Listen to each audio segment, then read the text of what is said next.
어떤 매체를 사용하느냐에 따라 전체 공정의 성능이 틀려지기 때문에 공정을 돌리는 사람 입장에서 봤을 때 어떤 입자는 사용할 수 있고 없고, 그 다음에 그 중에서 가장 좋은 입자를 고른다면 어떤 입자를 사용하는 것이 좋으냐, 그거에 대해서 한번 알아보겠습니다. 최소한시 가스 연소가 뭐냐, 지금 우리나라에서 연구된 지가 한 4년밖에 안 됐기 때문에 아직 잘 모르시는 분들이 많아서 잠깐 설명을 드리겠습니다. 영어로는 케미컬 컴포스트, 더 줄여서 CH라고 얘기를 하는데요. 일단 이러한 개념이 개발된 목표는, 그러니까 신개념의 가스 연소 기술을 개발하자. 그럼 뭐가 신개념이냐?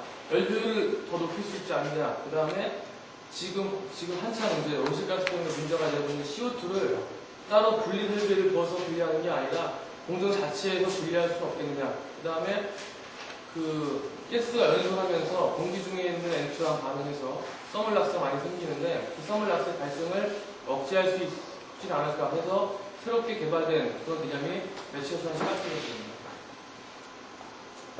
매체소환시 가스 연소는 뭐냐? 전에 같으면 만약에 이제 천연가스 중에 가장 많은 성분인 메탄을 연소시키려면 메탄과 에어를 한꺼번에 넣었죠. 근데 이 반응기는 두 개의 독립된 반응기에 메탄하고 에어를 따로 넣습니다. 그래서 지금 이 두 반응기 사이를 순환하는 입자가 매체 입자인데요.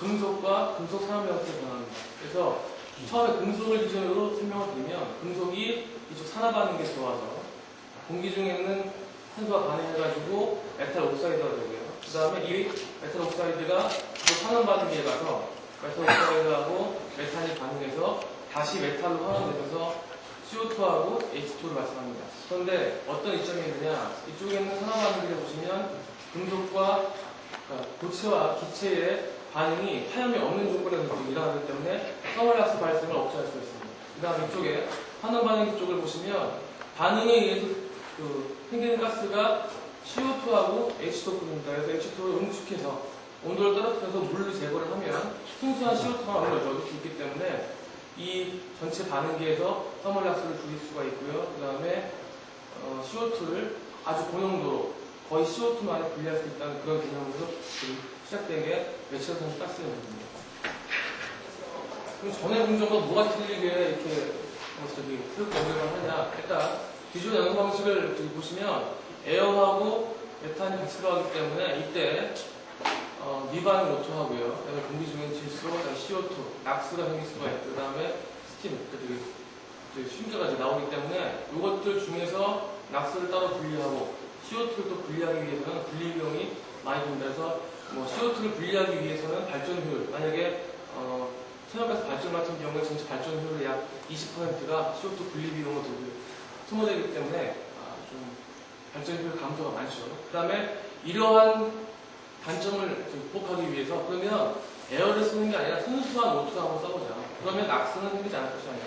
근데 문제는 뭐냐면 산소를 분리하기 위한 비용이 꽤 없습니다. 그 다음에 여기 들어가는 산소 중에서 N2가 조금이라도 존재하게 되면 대부분 다 서멀 낙스가 발생하기 때문에 그래서 전체 중에서 미반응 오토하고 CO2, 낙스가 없더라도 O2, CO2, H2 중에서 CO2를 분리하는 비용이 좀 더 들어가겠죠. 근데 아까 말씀드린 바와 같이 매체소환시 가스 연소 기술은 이쪽 산화 반응기 쪽에서는 N2하고 미반응 오토만 나오니까 그냥 밖으로 배출하면 되고요. 그 다음에 이쪽 산화 반응기 쪽에서는 CO2하고 H2만 나오기 때문에 응축 제거하면 CO2를 고농도로 분리할 수 있습니다.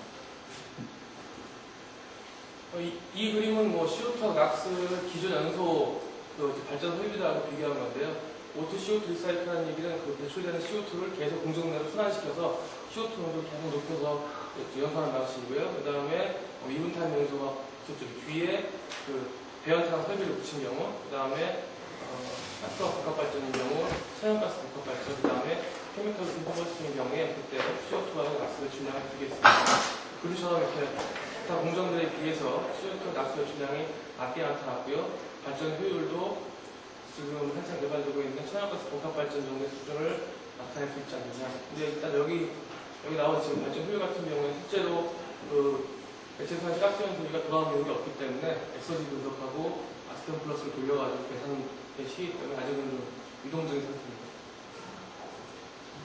다음 그림은 저희 연구원에서 지금까지 매체소환시 가스 연소기 개발을 하는 단계를 이렇게 대략적으로 나타납니다. 2000년에는 뭐 기본적인 연구를 했고요. 그 다음에 2000년부터 TDA를 이용해서 반응 특성을 갖고요. 그 다음에 고정층에서 온도 영향을 좀 했습니다. 그 다음에 지금 아까 말씀드린 것처럼 산화 반응하고 환원 반응 사이에 고체 입자가 순환을 해야 되기 때문에 그때의 서킷 특성을 좀 파악을 했고요. 그 다음에 반응에 미치는 압력 영향을 좀 파악했습니다. 그 다음에 현재는 실제로 산화 반응하고 환원 반응이 동시에 일어나고 그 다음에 두 반응이 사이에 고체 입자가 순환하고 있는 이런 이탑이 연결된 과학 순환 동수를 이용해서 고체 순환 실험하고 반응 실험을 수행하고 있습니다. 그러면 오늘 말씀드릴 내용은 왜 연구 시작했느냐? 일단 저희가 아직까지 선진국에 비해서 공정 해석이나 공정 평가할 수 있는 기술이 개발되어 있지 않습니다. 그래서 간단하게나마 물질 수치하고 에너지 수치를 통해서 전체 공정을 예측할 수 있는, 각 변수량을 예측할 수 있는 방법이 있겠느냐? 그 다음에 그 툴을 이용해서 탄소 공유입자 종류가 틀려진다면, 그러니까 금속 산화물을 뭘로 고르고, 금속 물질을 뭘로 선정하느냐에 따라서 공정 성능이 변한다면 그 성능 기준을 통해서 어떠한 입자를 사용할 수가 있는지 한번 판단을 해보자. 그래서 탄소 공유입자 개발을 위한 가이드라인을 입자 개발하시는, 총매 만드시는 분 측면이 아니라 공정을 돌리는 입장에서 한번 가보자. 그래서 그런 가이드라인을 제공해 주기 위해서 연구를 시작했습니다. 지금은 저희가 50kW 서버짜리 대형 CLC 실험 장치 만들기 위해서 물질 수제하고 에너지 수치를 통해 전체 CLC를 설계한 엑셀 특기고요. 그 다음에 여기 있는 프로그램들은 저희가 공정의 주요 메인 파티들을 설계하기 위해서 비주얼 베이직을 사용해서 이제 여러 번 계산을 해야 되니까 프로그램을 찾아봤습니다. 그래서 사이클론이나 공산판이나 공기상자 같은 것을 설계를 했습니다. 그래서 공정의 성능 계산, 그 다음에 탄소공유입자의 특성에 따라 어떻게 배라는지 계산하는 기준을 연료량 기준으로 50kW를 베이스로 해서 계산해서 비교를 했고요. 전체 공작을 보시면 이쪽이 이제 산화 반응에서 금속이 들어와서 금속 산화물에 변화되고요. 사이클론에서 포집돼가지고 롭실을 통해서 이쪽에는 환원 반응이 들어오고요. 환원 반응기에서는 금속 산화물이 이쪽에 주입된 메탄하고 반응해서 CO2하고 H2가 나온 다음에 앞으로 필터를 거쳐서 응축기에서 물은 응축이 되고 분석기를 통해서 분석되는 것으로 구했습니다. 그다음에 두 반응기 사이에 여기 있는 산화 반응기와 환원 반응 사이 고체 수환을 위해서 날라가는 고체가 사이클을 잡힌 다음에 롭실을 통과해가지고요. 이쪽에 있는 스탠드 파이프하고 이쪽에 있는 수평 흐름망을 통해서 이런 식으로 이렇게 고체가 매체 입자가 산화 반응기, 환원 반응기 사이를 수환하는 것으로 설계했습니다. 다음 그리고 실제로 설치된 지선시 가스연소기에 이제 3차원 도면하고요. 장치가 좀 크기 때문에 한꺼번에 이제 사진을 찍을 수가 없어요. 전체 디멘전이 폭이 3.6, 그 다음에 앞뒤류가 2.7m, 높이 1.2m 해서 전체 시스템이 아까 말씀드린 여기가 산화 반응기고요. 여기가 롭실 쪽, 여기가 이제 환원 반응 쪽이죠. 그러면 일단은 각 탄소 공유입자가, 매체 입자가 어떤 것들이 해당될 수 있느냐. 지금까지 이제 금속하고 금속 산화물의 종류하고, 그 다음에 멜팅 포인트 같은 것들을 고려해가지고, 가능한 입자들을 한번 선정을 해봤는데요. 지금 여기 표현된 것처럼 14가지. 그러니까 철계통, 1, 2, 3번은 철계통, 그 다음에 니켈계통, 그 다음에 여기는 코발트 계통, 5, 6, 7번, 8, 9, 10번이 구리계통이고요. 그 다음에 11번부터 14번까지 마름통. 그래서 이렇게 14가지 정도를 일단 대충 선정할 수 있었는데요. 일단 저희 공정을 돌리는 사람 입장에서는 뭐냐면 산화 반응기 쪽에서는 발열 반응이기 때문에 그쪽에서 열 추출해야 됩니다. 그래서 그쪽에서 산화 반응기 쪽에서 발생되는 발열량은 높을수록 좋고요. 그 다음에 환원 반응기 쪽에서는 가능한 한 열을 덜 주면서도 반응할 수 있어야 되기 때문에 산화 반응기 쪽에서 발생하는 발열량이 높고, 그 다음에 환원 반응기 쪽에서 흡수한 열량이 적은 게 좋거든요. 근데 만약에 산화 반응기하고 환원 반응기 쪽에서 둘 다 발열하면 어떻게 되느냐? 그러면 양쪽에다 다 스팀 터빈을 붙이는지 아니면 열 추출을 해야 되기 때문에 전체 구조는 좀 더 복잡해집니다. 그래서 저희가 고려할 때 일단은 가장 심플한 케이스가 이쪽 산화 반응기 쪽에서 발열되는 양은 많으면서 이쪽에선 흡열 반응이 돼. 흡열 양이 적은 게 어떤 게 있겠느냐? 한번 고려해봤을 때 여기 노란색으로 표시된 부분이죠. 발열량은 이쪽에는 흡열량은 작은 경우, 이렇게 3, 4, 500번 정도가 좀 적합하지 않느냐.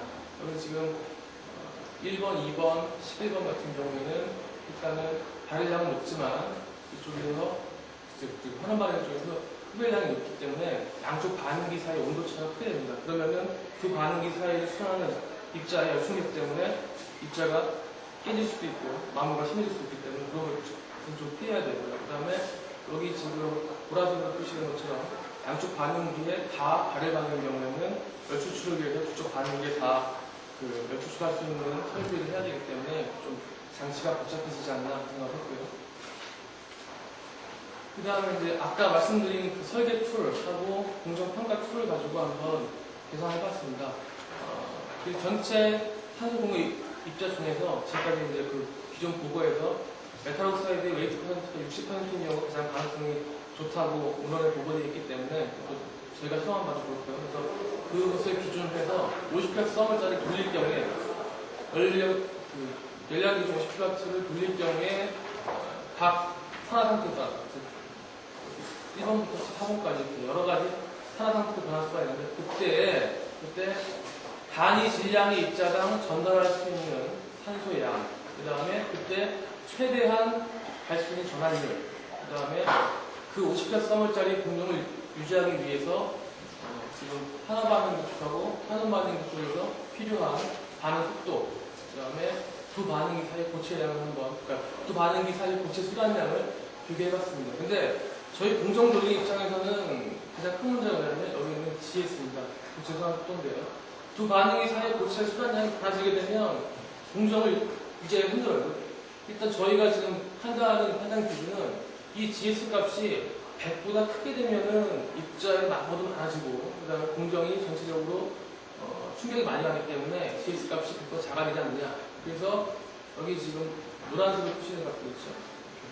이런 것들이 그나마 유체산 속도가 낮게 유지할 수 있지 않나 라고 생각을 해서 노란색으로 표시된 1, 4, 5, 6, 8, 11번 이 반응에 대해서 이 반응들이 저희가 지금 공정을 오퍼레이션 하는 데는 적합한 입자들이라고 그랬습니다. 고체 순환 속도가 왜 문제가 되느냐? 여기 지금 동영상은 지금 저희 산화 반응이랑 환원 반응 사이에 여기를 지나가는 입자를 지금 보여주고 있는 건데요. 지금 여기 이제 동영상에 보이듯이 입자가 저 두 반응기 사이를 순환할 때 아주 빠른 속도로 순환합니다. 그래서 만약에 여기 고체가 순환이 아니면 많아지게 되면 입자가 다 마모가 되거나 해서 사이클을 통과해서 갖고 나가기 때문에 메이크업, 솔리드를 보충해야 될 양이 많아지기 때문에 전체 공정 유지하기 힘들고요. 그 다음에 필터 쪽에서 압력이 많이 걸리게 되면 그 반응에서의 압력 차이를 유지하기 힘들기 때문에 문제가 있습니다. 그래서 그렇게 되면 매체 순환시가 아니라 그 매체가 순환을 받는 그런 연속이 변하기 때문에 전체 고체 순환 속도를 유지하는 것이 아주 중요한 문제입니다.